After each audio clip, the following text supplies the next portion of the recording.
Azali compatissant.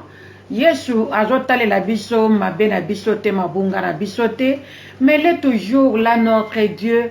Azotale sa biso bolingo na ye, azotale sa biso oyo nyonso ya malamu pour que toyeba kosala oyo ezali volonté na ye. Tika tobondela Yawe Nzambe pe topesa ye lokumu pe totikela ye place à gloire ayeba na koconduire biso pe apambola biso. Ya solo oza malamu. Oza malamu mpona biso.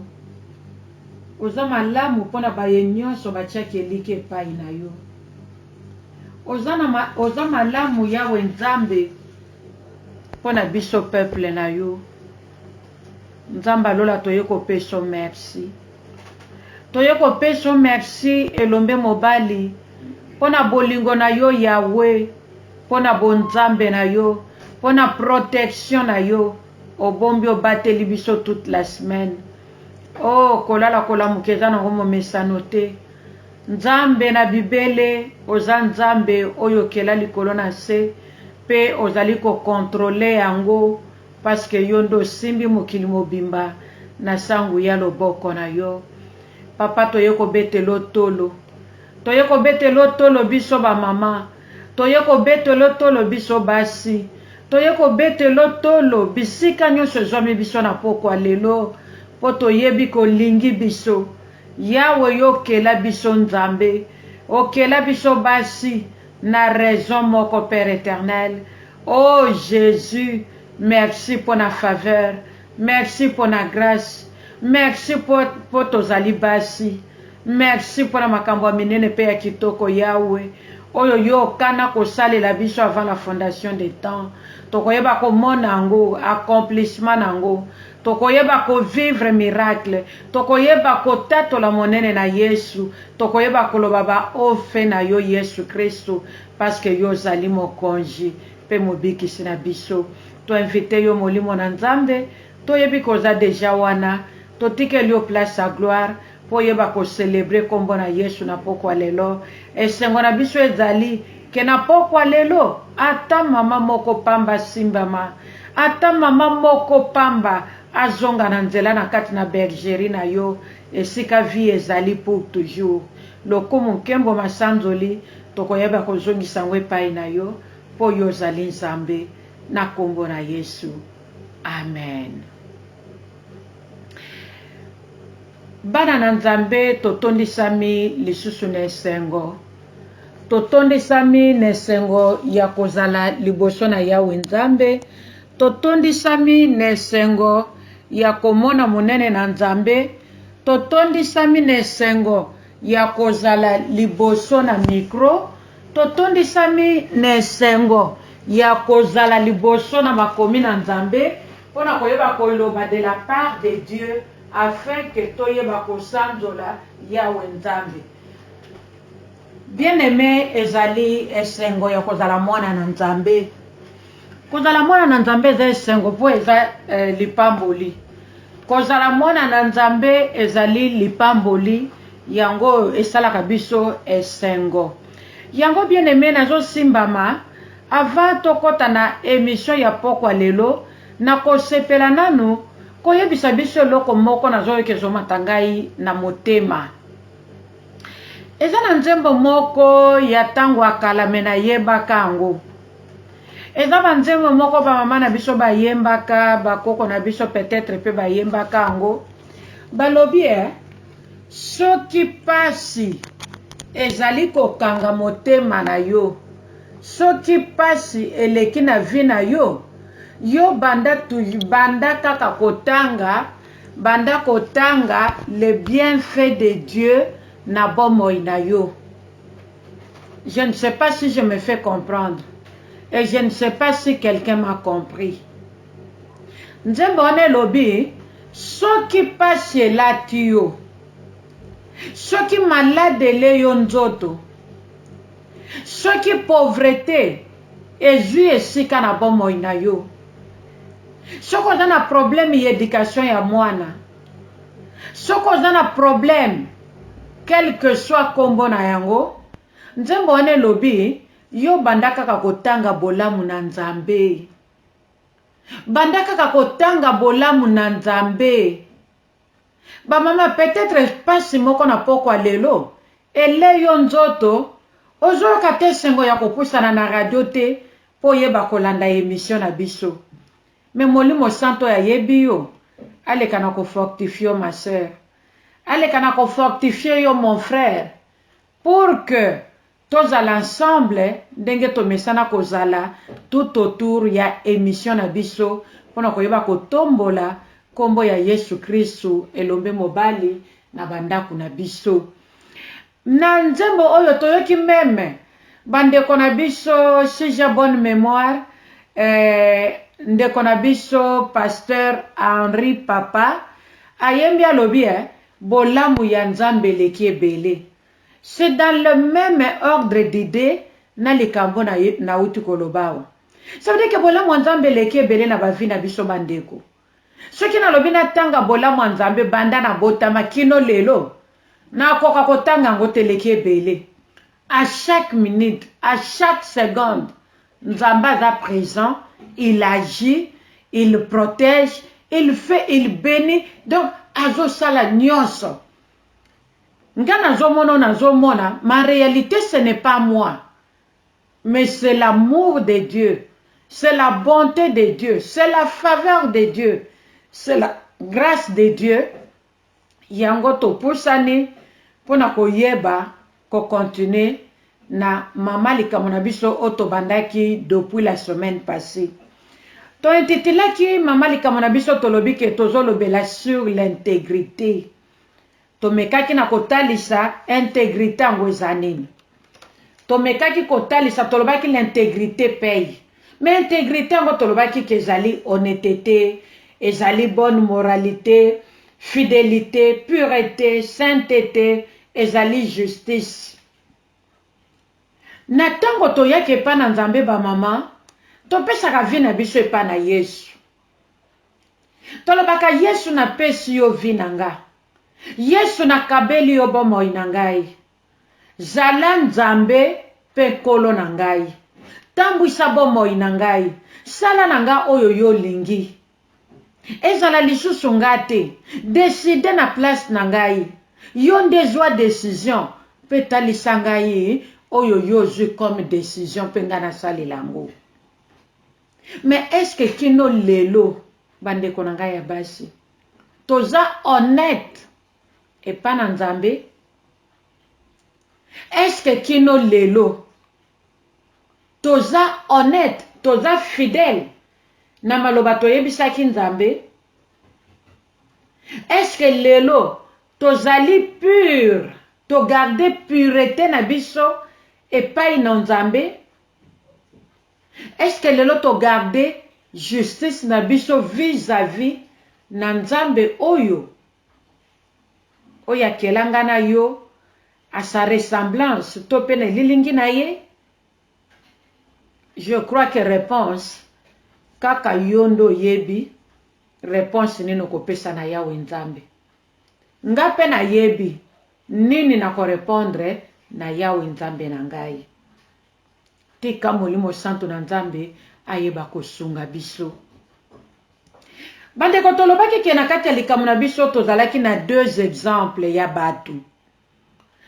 La fois passée tolobelaki modèle ya mutu moko to ya ndeko moko oya précéda biso na vie oyo pe asi alongwe na sena moya wazongi na mboka tata na kombo ya papa Job. Totalisaki intégrité ya mwana mobali oyo. Jusqu'au point où tomonaki mwasi na ye akomi kotinde na kufa. Pona nini papa Job azalaki toujours intègre na nzambe malgré biloko nyonso ya vie na ye aperdaki en un clin d'œil. Asituki kaka bo biloko nyonso ekenda. Na bana ne 10. 7 mibali basi misato. Ba élevage na ye, tout ce qu'il avait comme bien. En un clin d'œil, nyonso ekendeki.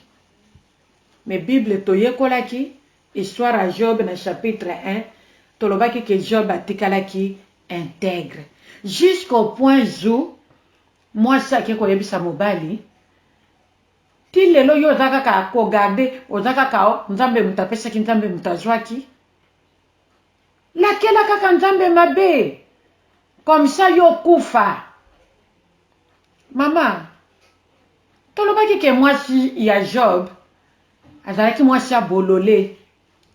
Elle n'était pas la sage-femme. Elle n'était pas une femme aide.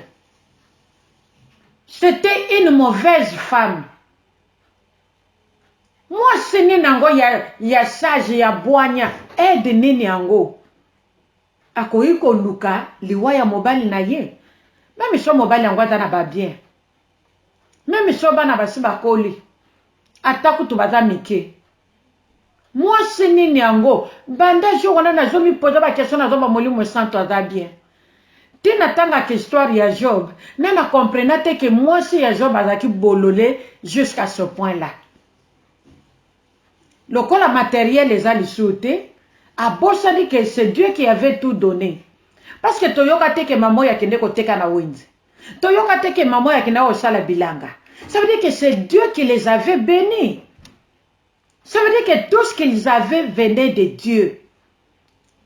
Mais l'air kaka nyonso ekei, moi ça mone abalukeli mobali. Sûrement ka bando mona mobali bololé. Bande konanga to ça l'attention, to landa nzambe pona bien matérialité. Mais ngana yo mama, to landa nzambe po nzambe. To landa nzambe pona vie éternelle. Voilà maman. Objectif yangana yo ya kolanda nzambe d'abord pour nzambe parce que ya za la vie éternelle. Talatina ngana landela kanzambe. Talatina ngana linga kanzambe. Suwe nangeza ke yo pe mama mo Kristo. Yo pe mwana ya peine d'histoire. Kota na vision oyo. Biso na nzambe suka awate. Me tokende na mboka nena kembo tokende na nzambe mosika. Totika l'intègre na yawe nzambe. Pour que toyeba ko vivre na mboka nena kembo dans son éternité. Yangonde eza capital ba mama ya koyeba kozala mwana na nzambe. Alors on a boye na koloba lisusu pona koloba que tozala basi na modèle ya moi cha Job te. Je me répète encore. C'était une mauvaise femme, une mauvaise conseillère. Elle n'avait pas de bonnes manières. Elle n'avait pas la connaissance de notre Dieu. C'est pourquoi on appelle des soirs de toujours wana nase na makolo na Yesu pona koyeba kozwa connaissance ya bonzambe. Po toyeba kozala lolenge nzamba lingi tozala. Yango nde grâce nzamba sali biso na peine de soir pour que mokolo Yesu Masia koya tozala baye toko rejoindre ye dans les airs pe toko yeba kokota elongo na ye na kati na mboka ya tata là où il y a l'éternité. Alors lelo tozokende lisusu kolobela na deuxième exemple tope na deuxième personne oya gardaki intégrité na ye epai na tata oya gardaki pe intégrité na ye epai na yawe nzambe. Mutu ya mibale tokotala ezali Yesu Masia. Peut-être mama koloba nengeni ni mama kende kotanga Yesu nzambe. Ole pesa biso be exemple ya batu lokola biso. Oui, je comprends ma sœur. Je comprends mon frère. Je comprends pensée na yo pe idée na yo. Je peux dire que tu as raison. Comme aussi, tu as tort. Je vais essayer de m'expliquer. Quand nous lisons la parole de Dieu, tozo monake, Yesu Masia na sena mokiliawa, azalaki 100% homme, pe azalaki 100% Dieu. Tokoyeba ko démontrer ango même na partage na biso ya lelo. Awa na mokili Yesu azalaki na ye lokola mutu normal. Et pourtant Nzambe mobimba atiki trône ya bokonji na mboka tata esika azalaki na ye kovivre mandimi kokita na mokili oyo mpona kobikisa yo na ngai. Parce que na lere wana moto asi akabwanaki na Nzambe. Tata na bolingo na atali alobi non. Moi je n'ai pas créé l'homme pour que nous soyons des ennemis. Je n'ai pas créé l'homme pour qu'il y ait séparation. En tout cas, tata tali, na bonzambe na ye, na bolingo na ye, na bonté na ye, na miséricorde na ye, na faveur na ye. Alobi non. Je n'ai personne d'autre à qui je peux confier cette mission si ce n'est que mon unique fils en la personne de Jésus-Christ de Nazareth. Tata kamati mwana na ye a confié ye mission. Toyebi histoire. Koya Yesu ayaki awa na sa mokili, akitaki na nzoto bonzambe te. Akitaki na nzoto ya yo na ngai. Ndenge mutu nyonso azalaka, ndenge Yesu azalaki. Ça veut dire, nalingana loba pardon bolimbisa, ndenge mutu nyonso azalaki, ndenge Yesu pa ayaki. D'ailleurs, Esaïe 53, ezoyebisa biso ke Yesu azalaki ne loko moko te. Ekokaki kotire mutu, regard ya moto epa na Yesu Nzambe. Ezala elateli na ye, ezala vie na ye. Awana se, il y a des gens qui étaient plus riches que Jésus. Il y avait des gens qui s'habillaient bien plus que Jésus. Bible lobi Jésus-Christ azaki ne lokote ya kwatire attention ya mutu epa na ye. Na tango tali ye na ndenge ya physique. Na ndenge tali soko tali ye na ndenge ya libanda. Et c'était ça Jésus-Christ. 100% homme et 100% Dieu. Voilà raison oyo tindi biso to lobela pe exemple ya Yesu. Soki ayaki na bonzambe, na ndenge kaka ya bonzambe, ya bomoto te, même lèk bayaki kokanga ye tango Juda tekaki. Il allait se défendre parce qu'il est Dieu. Mais pourquoi mitikaki? Bazwaki ye, tiba memisi ekulusu tina Golgotha.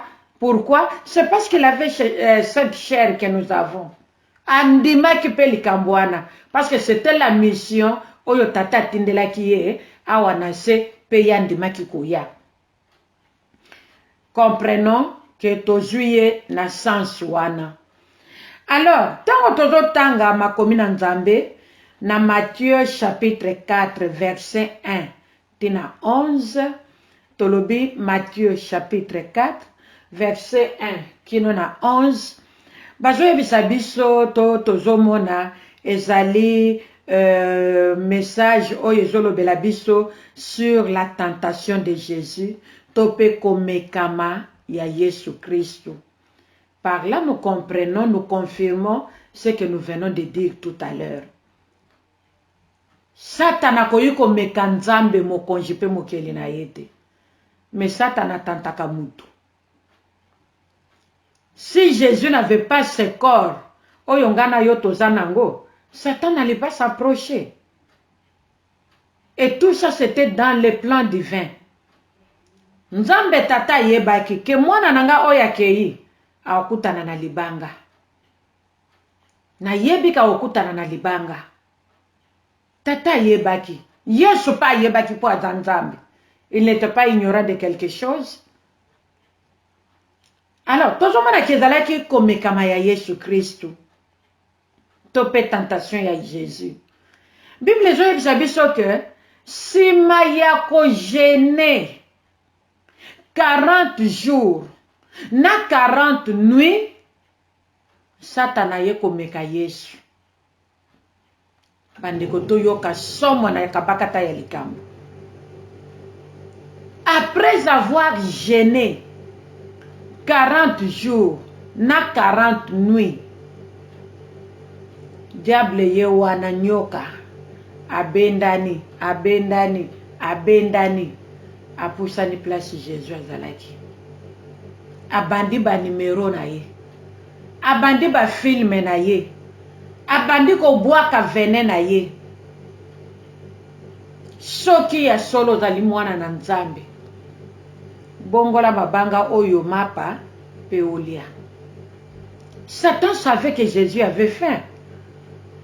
Ça veut dire que Satan savait que Jésus venait de jeûner pendant 40 jours et 40 nuits.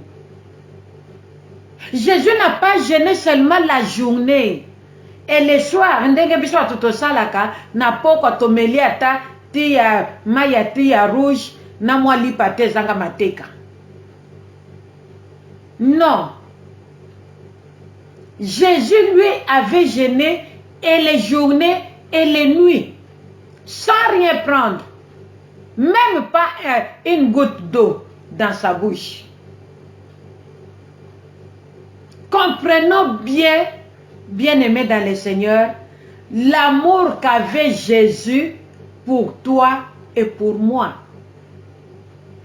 Même pas une goutte d'eau. Ça veut dire que 24 heures sur 24, il ne faisait que prier. Seul. Il n'avait pas un frère à ses côtés, ni un de ses disciples, mais seul, vis-à-vis de son Père. Tout ça pourquoi? Pour recevoir les directives, pour recevoir les révélations divines, pour qu'il puisse accomplir la grande mission que son Père lui avait confiée. Jésus 100% homme et 100% Dieu. Satan savait bien que Jésus avait faim. Yangonde loko liboso bandelaki. Soki ya solo za mwana na Nzambe. Bongola mabango yo mapa comme ça oliango. Jésus atali kaka. Azwi lisusu eloko mosusu ya mibale. Amemi jusqu'à na komema ye likolo montagne. Alors bio moni mokili mobimbo yo. Soki kako gumba melingai. Nyonso yekomi ya yo. Jésus rempli par le Saint-Esprit, rempli de l'Esprit du Seigneur, a eu autorité. A joué autorité, a béganié. Et quand nous lisons la parole, toujours mon ake kaka mbala moko tango a joué la qui est bokonzi, rempli par le Saint-Esprit, poussé par l'Esprit du Seigneur.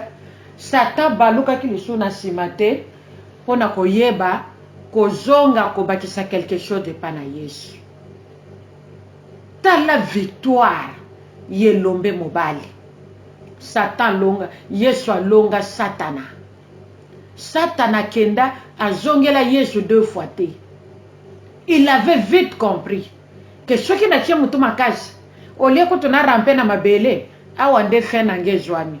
Il a préféré rester comme ça pour abanda tenter bana na Nzambe que azonga pour la 2e fois histoire na Yesu là.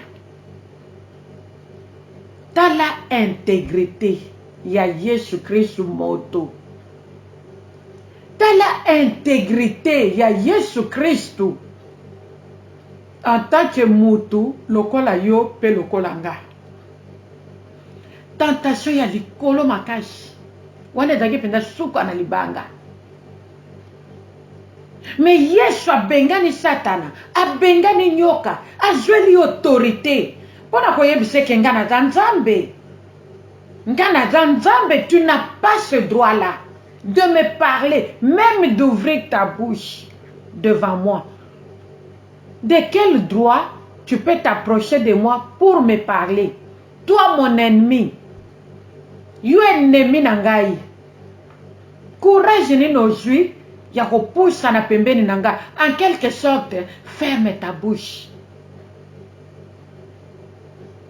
Bien-aimé, Jésus connaissant bien son Père, que c'est lui le Créateur, connaissant bien son Père, que c'est lui qui a tout dans ses mains, Jésus ne pouvait pas céder il ne pouvait pas donner l'accès à l'ennemi de se jouer de lui. Jésus kokai kopé Satan à Satan sakana na été. Non. T'as la intégrité ya Yesu vis-à-vis na tata na ye. T'as la honnêteté ya Yesu. Parce que tango tata atindi, moi nandimi. Il devait garder cette honnêteté. Parce que le père ne l'avait pas forcé. Tata força qui était. Atindika qui était. Mais Jésus a yoka ki tata koloba. Pato saki mongongo ya tata. Alobi tata nakei. Elobi yo, elobi ngai. Je ne peux pas te contredire. Et tata était dans la joie. Son père était dans la joie. De voir son fils lui obéir. Le père était dans la joie. Moi naye a gardé intégrité wana. A gardé honnêteté wana. A gardé sainteté wana. A gardé justice wana. A gardé fidélité wana envers son père. Et la Bible, qu'est-ce que la Bible nous dit?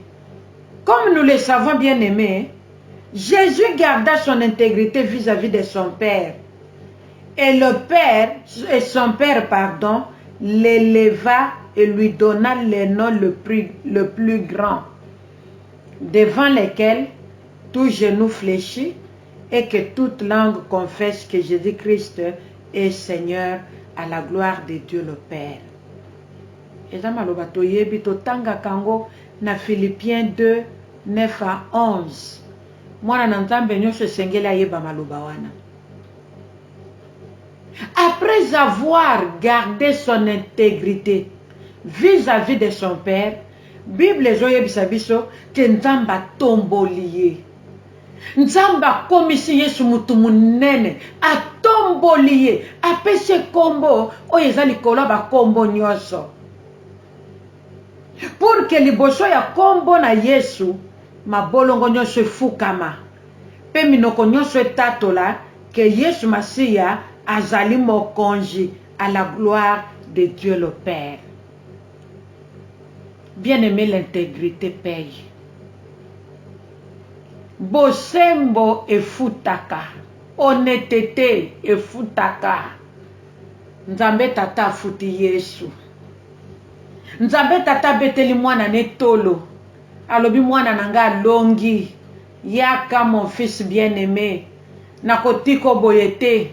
Apesi kombo lokumu. Apesi kombo monene. Apesi kombo ya nkembo. Apesi kombo ba savant bafuka melaka kombo a Yesu. Ba marabu bafuka melaka kombo a Yesu. Bandoki bafuka melaka kombo a Yesu. Ba président, ba PDG, ba ministre, ba médecin, ba comptable, tout le monde. Ba africain, les américains, oh bangonde ba tomakas, ba fuka melaka Yesu. Elombe mobali. Ba canadien, ba fuka melaka Yesu. Ba chinois, ba fuka melaka Yesu. Ba coréen, tout le monde. Ba tunyonso, malgré différentes races. Ndenge ndamba keleli biso. Mais mokili mobimba efuka melaka Yawe Nzambe. Bande kona ngai. Même mopepe fuka melaka Yawe Nzambe. Yesu azali oye mbonge na mipepe tosa. Toyebi. Mbonge na mipepe etosa Yesu. Il est l'unique. Il est le seul. Tata mutapesa kiebo konjuana. Pona nini? À cause de son intégrité vis-à-vis de son père. Bien-aimé, intégrité futaka. Toujours deuxième exemple, tolobi Yesu Christo. Bandeko, Yesu aza modèle pona biso. Azala modèle pona biso. Soki na koma modèle pona yote maamo Christo. Na o regrette makasi. Na o regrette. Na enseignement nyonso tozwa koyo. Na maloba nyonso tozwa kawa. Na oyo nyonso tozwaka lokola ba témoignage. Tout à l'heure, touti kolekisa awa le couple en danger de 15h à 17h30 lelo. Na basali nyonso oyo toyokaka ya Nzambe na peine du soir na biso sainteté l'Éternel. Na basali Nzambe mususu ope tozwaka opportunité na kolanda. Mama mo Kristo ebela mateya nyonso tozwaka tozotia wapi. Soki kino lelo Yesu Masiya aza modèle na yo te. Mama, soki Yesu aza modèle na yo te, nani alors akozala modèle na yo po yo bonga na vie? Soki Yesu Kristo aza exemple po na yo te, nani yango lisusu akozala exemple na yo po yo bonga na vie, mama? Awa na sena mokili na Nzambe, Jésus-Christ amekamaki comme tout homme. Na lolenge ya Adam amekanaki, Adam amekamaki. Satana ye azosolola na mwasi ne Eve. Ye oyo Nzambe apesaki mitindo azalaki wana pembeni. Azoyoka, azomona Satana, ennemi ya tata. Azosolola na mwasi na ye. Adam chef ya mwasi. Avant azoyoka. Comme il avait encouragé cette conversation, ça veut dire que lui-même était d'accord dans ce que Satan faisait. Même Adam a mekamaki. S'il n'était pas tenté, il allait dire le contraire. Il allait se lever parce qu'il avait tout pouvoir. C'est Adam qui avait donné le nom à toute créature. Il avait tout pouvoir. Il avait tout pouvoir de chasser Satan. Koye biseke yonyoka. E bandi boni boni. Oye kusolola na mwasi nanga. Image ya Nzambe. Mais il était là. Il regardait. Non, ba maman. Non, ba maman. Je sais qu'il y avait un jour. Il y avait un jour. Maman Christ ozwa ki décision na vie na yo. Ya ko abandonner le monde. Ya kotika mokili. Ya kotika bizaleli mabe. Ya kotika maloba mabe. Ya kokabwana na baninga mabe. Ya kotika matongi. Ya kotika kofinga. Ya kotika koyina. Ya kotika makanisi mabe. Ya kozala na motema ke mobali nanga za na ba bien. Nazo sambela mobali nanga kufa vangai. Comme ça nga natika la ko gérer biloko nyoso ya zanango. Maman, ça veut dire que mobali wano so bomaye? Ça veut dire que mobali wano so bomaye? Où est ton intégrité vis-à-vis d'engagement aux joies devant Dieu et devant les hommes? Mokolo yo ondemaki mobali wana ke mobali ya vie na yo. Intégrité na yo eza wapi mama? Na tango na motema noso vandisa makambo liwa akufa. D'ailleurs azo umela na malade akufa ne kaka. Mama mweso boma mobali wana te. Akufa ne kaka. Boni pa zo nyokola nga boye. Boni pe ngape na za mwasi mwana moto. Ngape na za na nzoto na za na mai na makila na nzoto. Ya salivi. D'ailleurs ya za mokolo na ngai. Nga na za na mwana mukie. Boni ko konyo mama na tangwa pasi pe na tangwa bisengo. Lelo moninga beli na tangwa pasi confinement pe yangoyo. Ozale 24h/24 na kati ya ndako. Mama tongo etanika boye même na ero yoke mutakokola la takimieza la ndako. Makelele na mobali. Oyo pe zobi mana munoko na yo. Toujours la méchanceté. Maman, où est ton intégrité vis-à-vis ya mobali oyo yolobaki pour la vie? Mais toujours exemple à Yesu tomoni ke Yesu aza malamu mingi bien aimé. Richesse nini Yesu atikaka na paradis céleste na mboka tata. richesse nini eloko nini ezanga kuna o Yesu akitelaki awa na se mpona koloba ke awa ezali bien par rapport ya kuna esika ya utaki. Mais Yesu aya mikitisa mama.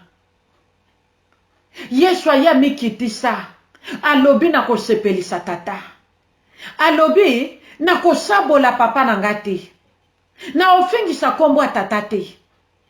Na kofengisa kombo na ye te. Esengeli bato bayeba ke tata na nga aza Nzambe. Bandeko Yesu amikitisaki. Toyebi histoire ya Yesu. Na bato bakoka yiko simba nzoto ya Yesu te basimbaki. Ba miso ba yena bikoti ya nzube balatisi. Ba miso ba papola ye bambata. Ezalaika ba beti na gauche, Yesu abalusi na droite. Ba beti na droite, Yesu abalusi na gauche. Ba oyo ba ye ba nyongi ye mbanga, Yesu amitiki. Ba oyo ba ye egogo na mutu, Yesu amitiki. Ba oyo ba ye ba toboli mopanzi, mayi na makile bimi, Yesu amitiki. Ba oyo ba toboli na maboko, ba toboli makolo. Ba oyo ba sali, ba tiki ya moitié nu, Yesu amitika. Nzambe mobimba, à cause ya intégrité na ye, à cause ya honnêteté na ye vis-à-vis na Nzambe tata. Tala modèle oyo esengeli tolanda. Mama mo Kristo Yesu azala modèle na yo na nyonso.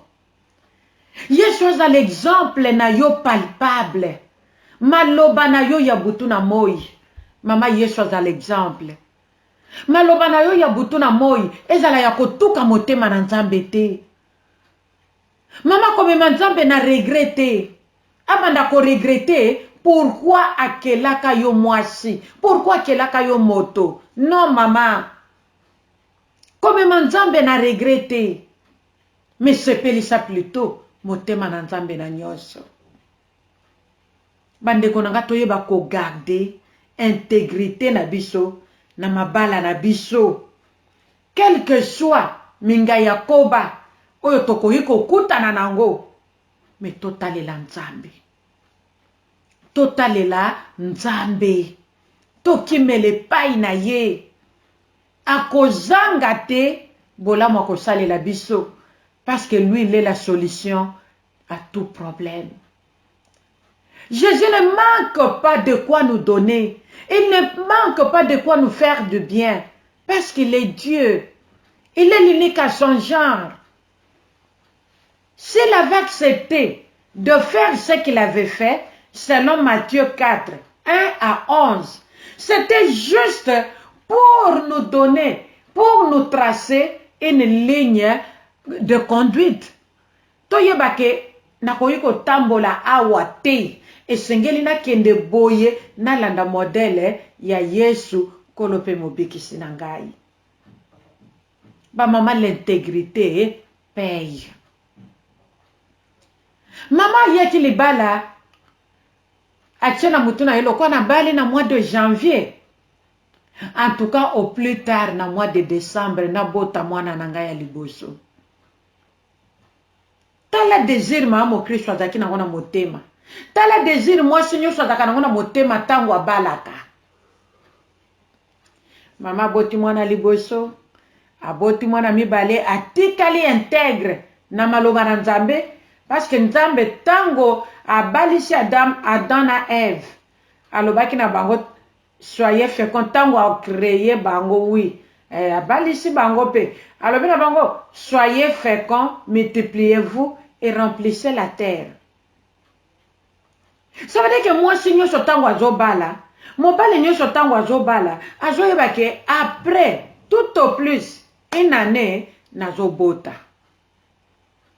Couple oyo ebandi kobota malamu, ebandi kobota malamu, mwana moko ekomi ya mibale, oh non stop, nalingi langa lisute. Mama ya komi soki akombi zemi asopi zemi. Mama oyo akomi soki akombi zemi asopi zemi. Mama oyo akomi soki boye. Il y a même des femmes, ce qui est encore plus grave, c'est quoi? Quand elle le fait, elle ne forme même pas son mari. Et il y a des couples, moi c'est na mobali bazo yeba. Moi ça dopesa mobali dopesa moi simbongo, kende pas médecin kendo longola. Mosusu alobi tokeinga moko na kendo tiko pas médecin. Eza na mokali kambo muke. Kala mingi te tolobela kiawa makambo avortement soki ezalaka biblique. Et tu comprenais qu'il y avait des références bibliques. Oye zobo ezaki na makambo baloba na nzambe totanga kangwawa. Tokendaka nango si j'ai bonne mémoire au moins 3 semaines. Tolobelaka sur l'avortement. C'est pas le mois de mars, début avril. Mais ça doit être le mois de mars. Bandeko na ngai. Toyeba kozala intègre. Na nzambe. Toyeba ko se conformer na maloba na nzambe. Pour que nzamba kanisela biso. Lelo tozana ba problème ebele na bandaku na biso ba mama. Tozwa temps ya komitala. Tozwa temps ya reculer. Kotala hier. Comment est-ce que je m'étais comporté dans ma maison, dans mon mariage, vis-à-vis à la parole de Dieu. Bandeko soto sala kangote, tokoyeba ko avancer te. Yo kanisa kozokola na bonzambe, nzoko tikala na yo deja ya kotelema banda kala. Nzoko telemisa na yo elombe mobali Yesu. Otika Yesu soki na wende ya kasangulu. Yo so koma na poma tete na Kinshasa. Mais yo zo kanisa ke oza dans les bons. Nzoka ndo tika Yesu banda kala. Olie Yesu azala liboso na yo, po ata lisonzela, mais yo tika Yesu na sima, opesa ye en plus mokongo, yo moko zwa le devant. Maman, où est ton intégrité dans ce que tu fais? Où est ton intégrité, maman? Où est ton honnêteté? Où est ta fidélité? Où est ta pureté vis-à-vis na maloba na Nzambe? L'intégrité paye lorsque nous sommes conformes à la parole de Dieu. L'intégrité paye lorsque nous faisons la volonté de Dieu, lorsque nous vivons cette volonté. Même dans sa pongi, nazo sa la volonté ya Nzambe. Nazo kokisa posa ya Nzambe. Même dans sa ya pongi. Bien aimé, même dans sa ya pongi. Totangi nini tentation peya Adam. Totangi épreuve ya Abraham. C'était aussi une tentation. Tango Nzambe yemoko atindi ange de l'Éternel, c'est Dieu lui-même. Ayebis Abraham, offre-moi ton unique fils. Atangi kombo ya Isaac. Nzambe atanga ki Ismaël te, matanga ki Isaac. Intégrité ya Abraham vis-à-vis de son Dieu. Abraham a bombé la moissine Sarah likambo. Akenda lobingai na kotosa, na kosala volonté ya Nzambe. Tala intégrité. Oyo Nzambe alingi mamo Kristo azala nango. Tala bosembo. Oyo Nzambe lola azozela epai ya mama mo Kristo. Et suite ya likambo ya Abraham toyebi yango. Tango Abraham a commis place Nzambe alakisaki ye dans l'une des montagnes. Sur l'une des montagnes Nzambe atalisaki ye. Alingi asache mutalaka akangisi mwana toyebi histoire. Atomboli loboko na machette. Po banda ko papa mwana. Anja yebisi Abraham. Namoni obéissance na yo. Fungola mwana basinga tika ye. Tala plutôt derrière cet arbre, tu verras un bélier à Zakuna. Joyeux offrir ngai. bandeko nalingina fongola une parenthèse place wana boyebi pourquoi Nzambe ayebisaki Abraham atika koboma Isaac.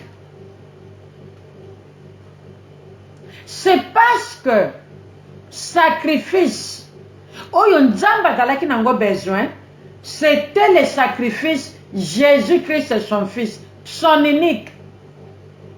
Parce que le sang de Jésus allait sauver l'univers entier. Mais le sang d'Isaac n'allait pas sauver l'univers.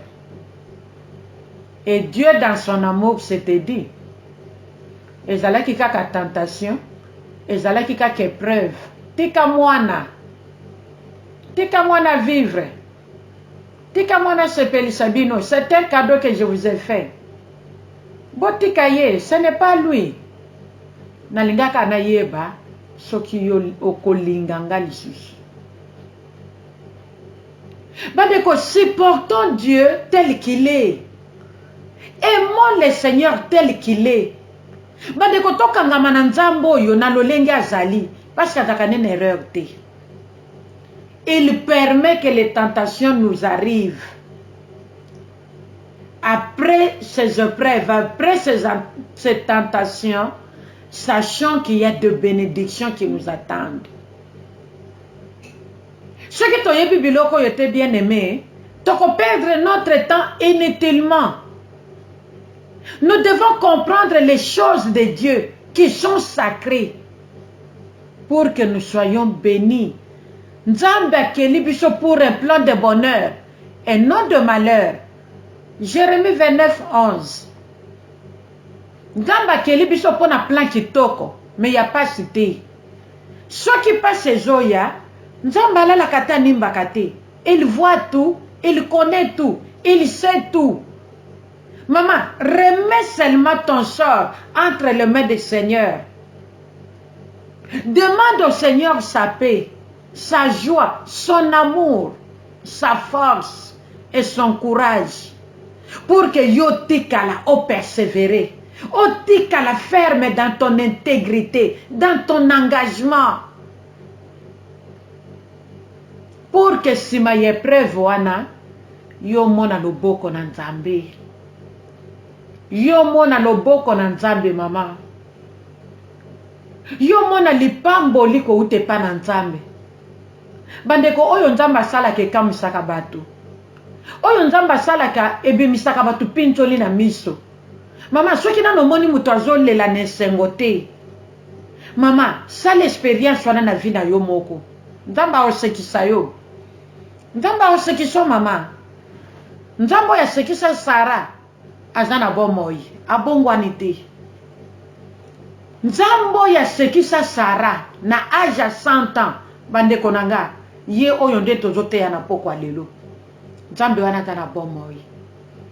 Azana soukate, azana bendelite. Melchisedek notre Dieu. Azanga tata, azanga mama. Nzambe na biso azanga tata, azanga mama. Azanga deko. Maza le créateur. Bandeko to linga Nzambe oyo.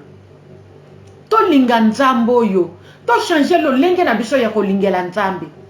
To tika makambo ko lingela Nzambe na munoko, na likola mbebo, mais na motema ezate. Là nous perdons notre temps inutilement. Si je peux le dire encore, bêtement. Excusez-moi du terme, mais c'est comme ça. Bien-aimés, aspirons à aimer Dieu. Aspirons ya kosepelisa motema na Nzambe. Nasuka na kolinga Nzambe te. Mais nasuka, nasala lisusu, bolamu, nasepelisa Nzambe. Bien-aimés, tokomi na niveau ya koluka kosala bolamu, po tosepelisa Nzambe. Mama mo Kristu, toyeba ko garder intégrité na biso. C'est vrai que ce n'est pas facile. C'est vrai que ce n'est pas de l'eau à boire. Bandeko eza pas c'est facilité. Mais nous avons l'Esprit du Seigneur en nous.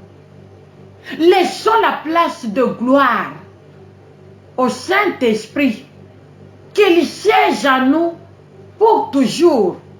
Lui qui connaît Jésus-Christ plus que nous. Saint-Esprit akoyeba ko gérer biso. Akoyeba ko fungola biso. Akoyeba ko talisa biso. Akoyeba ko simbisa biso. Akoyeba ko épargner biso. Na makama ya butu pe na moi. Parce qu'aza Nzambe.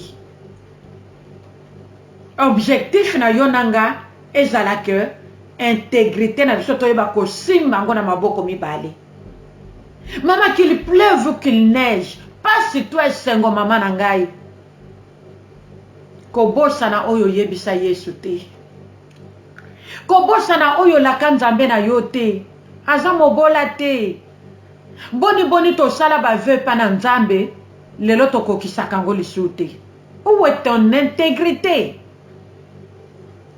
Mais au vandi, ozoloba que je suis servante de Dieu, je suis servante de l'Éternel, je suis pasteur, je suis patati patata, Dieu me connaît, na jozela Nzamba pambolanga. Nzamba kofuta yo na nini yango?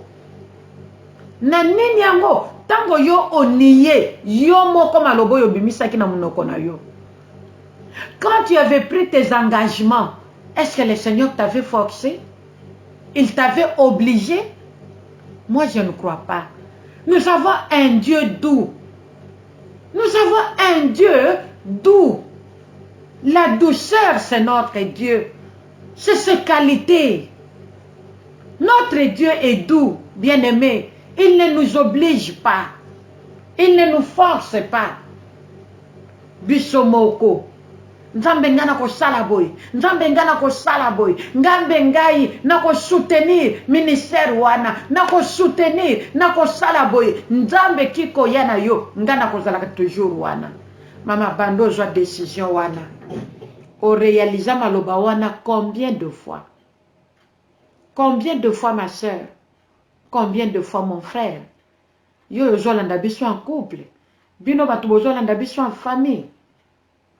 Botika na yebisa bino avec joie que l'intégrité paye.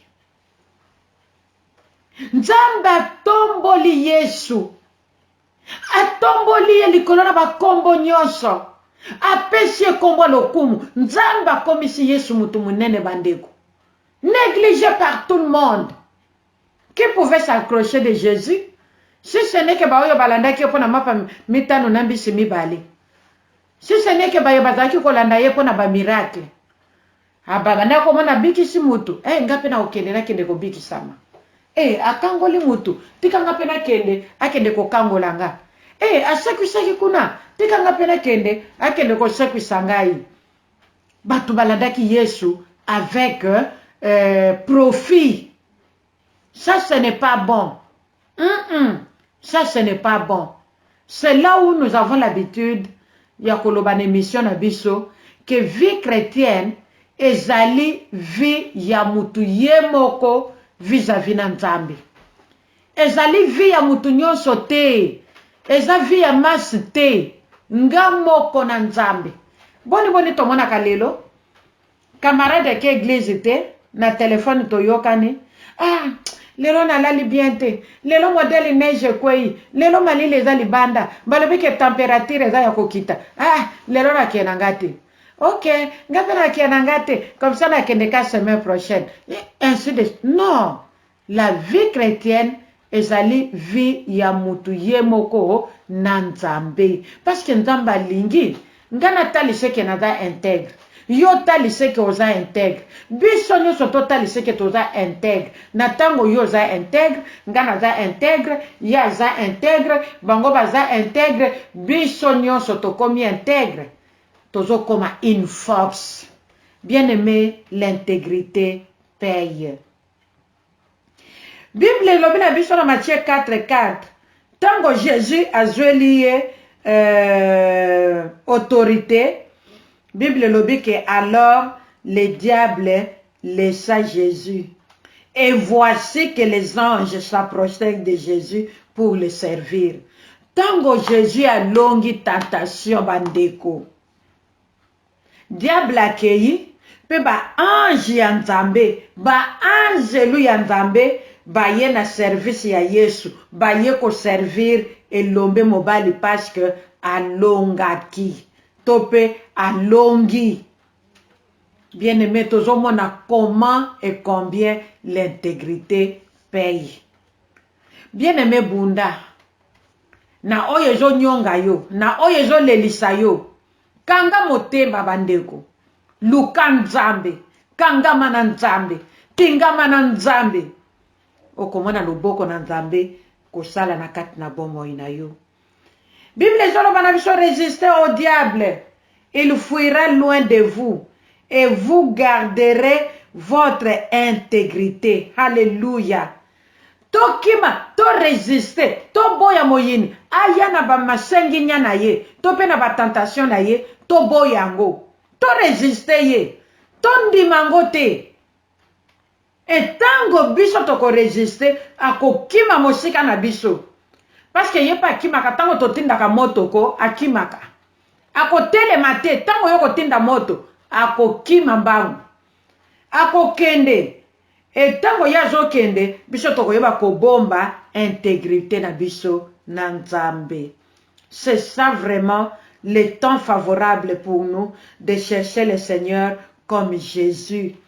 Bien aimé tozala na temps. Pona ko yeba ko garder intégrité na biso, et sengel na biso tozala ka pe na temps ya ba prière na biso privé. Olamuki po yoki molimo na nzambe, o solo na molimo santo lobi sunganga. Na lingi na sala jeûne prière toute la journée, na lingi na sala ngo pendant 2 jours, na lingi boye molimo santo akoya ko sunga yo. Eza pona biso une façon ya koluka encore une fois force ya molimo santo. Eza pona biso temps favorable pona koyeba koluka courage ya molimo santo pour que toyeba kozala na lolenge na Yesu Kristu. Mais lelo tozomona à cause ya kozanga musala, ndeko mwasi quelque part ba proposer ye pesa nga nzoto na yo, mama olia comprendre que za komekama naza mwana na nzambe, nzoto nange za temple ya Yesu, je ne peux pas, même lorsque tu es célibataire. Ne te dis pas que comme je ne suis pas mariée, je peux. Non.